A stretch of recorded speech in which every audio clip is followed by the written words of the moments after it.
Film diawali dengan diperlihatkan anggota SWAT berpakaian lengkap tengah membongkar berangkas yang terkunci. Di sana puluhan petugas security sudah diikat dan terdapat ada uang di mulut mereka yang bertuliskan ANA. Sementara itu kita diperlihatkan pimpinan bank yang dikawal puluhan bodyguard. Di sana sang bapak direktur bank akan memerintahkan pasukan khusus dengan imbalan 2 juta dolar untuk memburu ANA. Namun tidak diduga,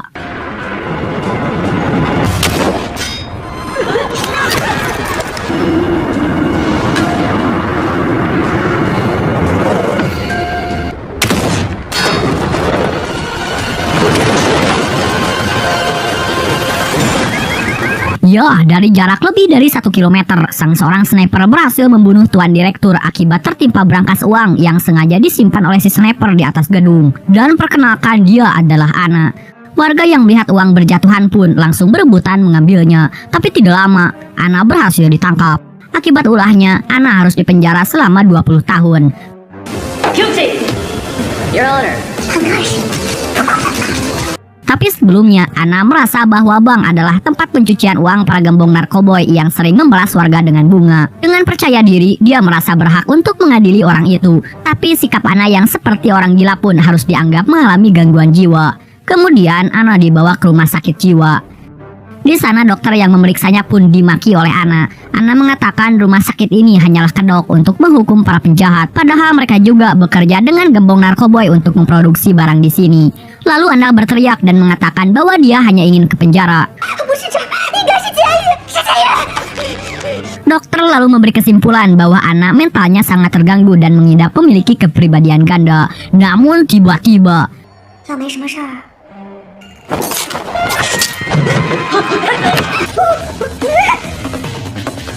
kemudian tubuh ANA diikat seperti penjahat kelas berat. Lalu ia dibawa keluar. Karena ANA sudah terlanjur diberi label buronan dengan imbalan 2 juta dolar. Tiba-tiba,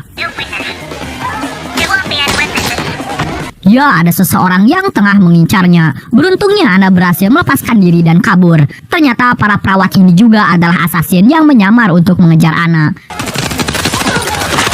Kemudian perawat ini menghabisi para petugas. Lalu radio mereka berbunyi yang mengatakan jangan ada saksi. Itu berarti mereka semua harus melenyapkan petugas dan pasien rumah sakit jiwa. Setelah itu tanpa mereka sadari bahwa ada perawat laki-laki yang selamat. Beliau bernama Nasipan. Nasipan berhasil selamat karena ada mayat yang menutupi tubuhnya. Sementara itu ANA mulai menyerang para asasin yang mengejarnya. Tapi sniper yang di luar mulai melepas tembakan terus-menerus. Selain itu si sniper memberitahu rekan-rekannya tentang keberadaan ANA. Namun ternyata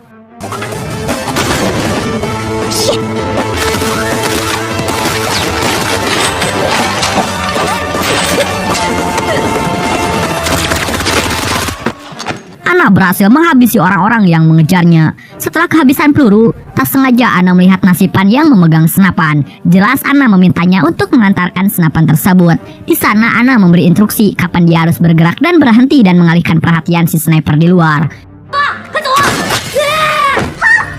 Kemudian ANA menyuruh Sipan untuk bergerak lagi.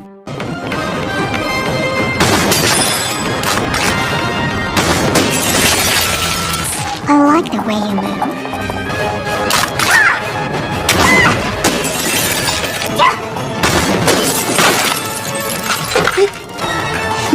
I got you, baby. Di sana Sipan masih sempat-sempatnya menolong rekannya. Lalu ANA menyuruh Sipan untuk membantunya memegangi kaca besar. Dan tidak lama kemudian,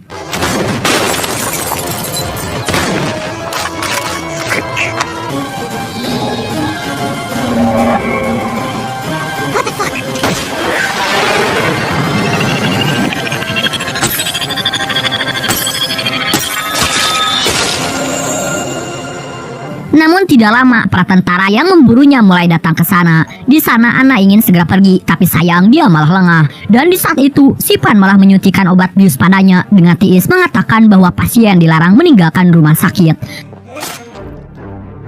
Sebelum ANA pingsan, dia terbayang masa lalunya yang dikhianati oleh seniornya sendiri yang bernama Roger. Lalu ANA dibawa ke sebuah ruangan yang gelap. Sambil menyiksa, orang-orang ini membacakan biodata ANA dan Sipan. Rupanya pada saat itu, Ana bergabung dengan pasukan elit pemerintahan Tiongkok sejak umur 12 tahun. Dia adalah satu-satunya sniper wanita yang lulus dengan peringkat tertinggi. Tim terakhirnya 3 tahun lalu bubar dan Ana kemudian menghilang. Lalu Ana bekerja sendiri untuk menghabisi setidaknya 50 pengedar narkoba kelas kakap. Selain itu, ia juga berhasil mengacaukan pasar penjualan obat-obatan terlarang. Dan orang yang membaca biodatanya ini adalah komandan pasukan elit bernama Jin Tai. Sipan mengatakan bahwa dia hanyalah korban, namun Ana mengelak bahwa Sipan adalah rekannya. Mereka berdua lalu saling berbantahan dan adu mulut. Jin Tai yang ngarung Sing pun langsung menyuruh mereka untuk diam. Jin Tai berkata dia punya rencana lain. Ia ingin Ana membantunya untuk menghabisi seseorang. Lalu Ana bertanya siapa targetnya. Jin Tai mengatakan mereka adalah tentara elit dari kerajaan kecil di perbatasan Tiongkok, ialah kerajaan Leaf Bala. Rupanya kerajaan mereka adalah salah satu produsen narkoba terbesar di dunia. Semua kendali dan perdagangan dipegang oleh sang raja. Tapi raja tua sudah meninggal karena dihabisi oleh putranya sendiri demi sebuah kekuasaan. Kini negara mereka dalam keadaan perang saudara. Setelah mendengar itu, bukannya memberi jawaban, ia malah menyerang Jin Tai. Alhasil Jin Tai pun menyuntikkan sesuatu ke tubuhnya. Jin Tai rupanya menyuntikkan bom nano kepada Ana agar Ana bisa patuh terhadapnya. Tapi Ana masih tetap bersikeras dan malah memilih untuk kabur. Namun sayang usahanya itu sia-sia ketika Jin Tai mengancamnya akan meledakkan bom nano yang sudah tersebar dalam darah Ana. Lalu Jin Tai kembali memberi tawaran untuk Ana. Ia mengatakan jika misi ini berhasil, mereka akan menyiapkan identitas baru dan uang $2 juta untuknya. Mereka akan mengajukan ke Tiongkok agar Ana diberi hak istimewa dan mencabut semua hukumannya. Yang harus Ana tahu bahwa organisasi perdagangan narkoba internasional telah memburu Ana dan menghargakan kepada siapa saja yang berhasil membunuhnya, maka akan diberi imbalan $2 juta. Jelas dari pengumuman tersebut, ratusan pemburu bayaran kini tengah memburunya. Jin Tai berjanji akan membayar organisasi itu $2 juta dan menarik label buronannya. Jika Ana sepakat dan berhasil, Ana akan mendapatkan hidup baru yang tenang tanpa harus memikirkan tapera. Mendengar tawaran tersebut, Ana pun sepakat, tapi dengan syarat Sipan harus ikut bersamanya. Sipan akhirnya mau tidak mau harus ikut terlibat dalam misi ini. Singkat cerita, mereka kini sudah berada di pesawat menuju kerajaan Leaf Bala yang dalam keadaan perang. Karena semua jalur perbatasan telah diblokir, mereka hanya bisa masuk dari udara. Kemudian Jin Tai dihubungi Tommy yang merupakan mata-mata dari anggotanya. Tommy memberitahu situasi terkini bahwa pasukan putra sulung Surika dan pasukan putra kedua Tezai sedang berperang demi merebutkan kekuasaan. Saat Tommy memberikan koordinat lokasi, tiba-tiba ada anak-anak yang mengganggunya. Lalu dia menunjukkan lokasi rumah amannya, dan ternyata sudah tak aman lagi karena pasukan putra pertama sudah ada di sana. Ana yang sudah tidak tahan langsung meloncat dari pesawat bersama Sipan. Di sini mau tak mau komandan Jin Tai juga ikut turun dan menyuruh pasukannya mendarat sesuai koordinat.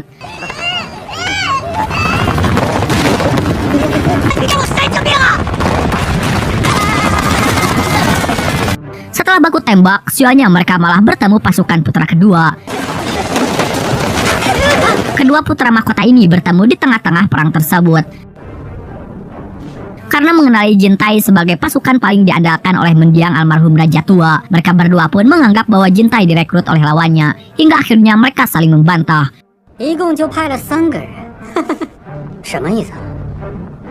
Namun tiba-tiba Ana melihat ada penembak jitu yang membidik ke arah mereka. Di sana Ana langsung mendapatkan ide untuk berpura-pura menjadi pasukan putra pertama, dan dalam hitungan sekejap mereka pun buru-buru meloloskan diri dari sana. Sniper ini terus membidik dan melihat Ana yang melarikan diri. Dia berencana mengejar, tapi Ana sudah menghilang. Tidak lama radionya berbunyi yang mengatakan ada misi baru untuknya, ialah bawa dan tangkap Ana. Rupanya ada pihak ketiga yang memanfaatkan kekacauan perang saudara untuk merebut kekuasaan. Sementara itu, ketiga orang ini berhasil masuk ke dalam sebuah rumah dan menuju ruangan basement. Ternyata banyak anak-anak yang berlindung di sana. Ana lalu meminta Jin Tai membawa para bocil ini ke tempat aman. Namun saat melihat di sekeliling, ya ada seorang asasin wanita yang menyerangnya dan menembak Jin Tai.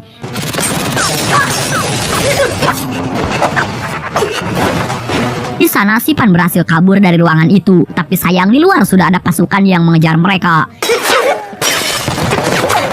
Di sini Ana berhasil tertangkap oleh wanita ini.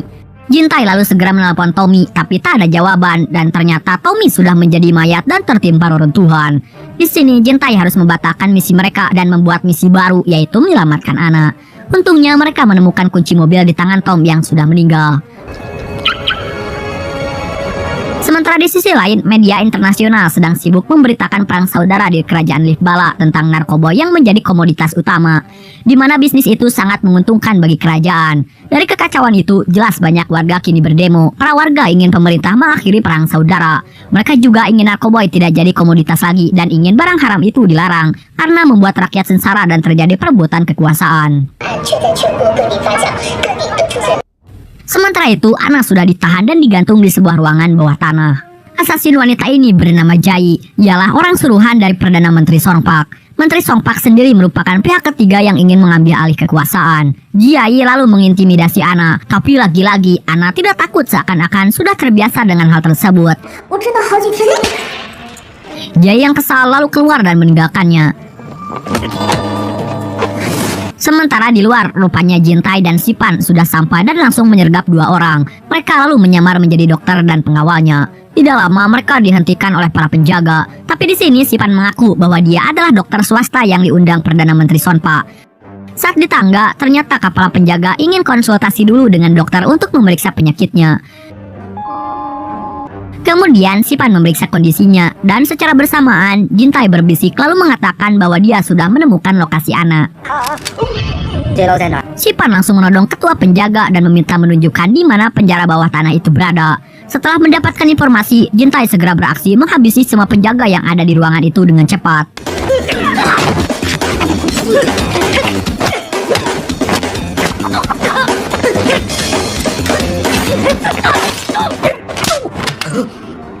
Sementara di penjara bawah tanah, Ana mulai menggoda kedua penjaga ini. Mereka pun ternyogongkan dan ingin membantu Ana, namun tidak lama. Sementara itu, Jintai sedang menuju ke ruangan bawah. Namun Sipan yang mengawasi dari ruangan CCTV mengatakan bahwa Ana telah menghilang. Tapi tidak lama, Sipan pun berhasil menemukan keberadaan Ana. Di sana, Ana mengikuti seorang pelayan dan inilah yang terjadi.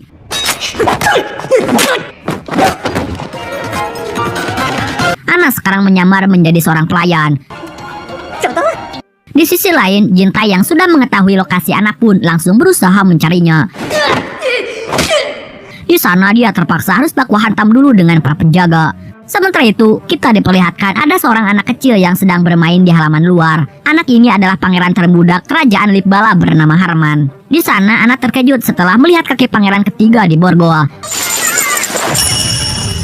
Tapi tiba-tiba, dia dimarahi kepala pelayan untuk membantu di dalam. Sementara di sisi lain, Sipan dan Jintai masih berusaha mencari Ana. Di tempat khusus, terlihat para tamu undangan sudah mulai datang. Semua makanan sudah dihidangkan oleh para pelayan. Mereka adalah pebisnis, pengusaha, dan pejabat di kerajaan Livbala. Bukan tanpa alasan Menteri Songpa mengundang mereka, melainkan Perdana Menteri Songpa berniat menjadikan Pangeran Harman sebagai Raja Boneka, di mana nantinya dialah yang akan memegang kekuasaan dari balik layar. Oleh karena itu, Songpa perlu dukungan dari para pejabat korup untuk mendapatkan legalitas resmi dari kenaikan tahta Pangeran Harman. Para tamu yang sudah tadi menunggu dibuat kesal dan gabut, sehingga salah satu dari mereka dengan jumawanya menanyakan di mana Songpa berada, karena raja baru tidak akan naik tahta tanpa dukungan mereka. Mendengar itu membuat Jai marah dan langsung memberi pelajaran ke para tamu ini. Jai meminta mereka untuk sopan menunggu Perdana Menteri keluar. Bahkan dia mengancam jika ada yang berani macam-macam, dia akan memberi mereka pelajaran. Situasi pun seketika hening, namun tidak dengan Ana yang sedang mengunyah makanan. Merasa terganggu, Jai pun langsung menyerang Ana dan inilah yang terjadi.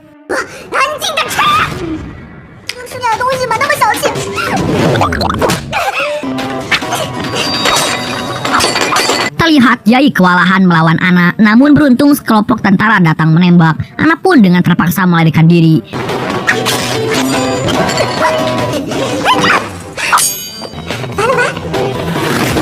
Di sana ia tidak sengaja bertemu dengan Jintai dan Sipan. Mereka pun akhirnya terpaksa ikut kabur. Mereka pun memasuki ruangan itu. Ternyata ada pabrik narkoba di ruangan bawah tanah Perdana Menteri Songpa. Ana dengan ide gila dan pengalaman survive-nya langsung meracik sesuatu.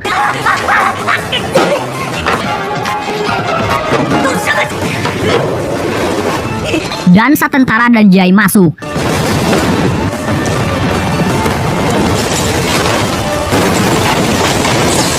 setelah berhasil menjebak para tentara, mereka pun bergegas pergi.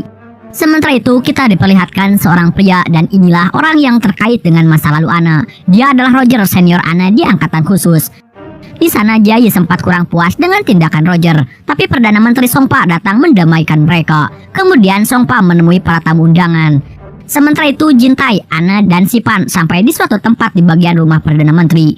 Jintai yang dulu sempat bertugas di sini tentu tahu lokasinya. Di sana juga Anna menemukan sebuah senapan canggih yang sudah dimodifikasi. Karena mereka terluka, akhirnya Sipan mulai mengobati kedua orang ini. Sipan bertanya kenapa Anna tak pernah mengarahkan senjatanya ke anak kecil. Di sini Anna terdiam dan terbayang masa lalunya. Rupanya dia adalah anak yang tumbuh di kamp pengungsian. Tempat itu dijaga oleh para tentara bersenjata. Di sana anak-anak di kamp hanya menjadi korban eksperimen untuk dijadikan mesin perang. 就有着那枪对着我。曾经我还是个孩子的时候， Sampai suatu hari, para tentara Tiongkok menyerbu tempat itu dan mengevakuasi para pengungsi. Kemudian Anna diadopsi hingga masuk militer dan menjadi seorang sniper yang sangat tangguh. 多少？ Ia sering bertugas di daerah perang dan mengantarkan makanan ke para pengungsi. Tapi di hari itu, dia melihat sisi gelap para pengedar narkoboy. Tanpa belas kasihan, para narkoboy ini memasangi bom di tubuh warga sipil dan anak-anak untuk mengancam pasukan Anna. Karena Anna tidak bisa menghabisi anak kecil, akhirnya bom meledak dan menewaskan banyak dari pasukannya.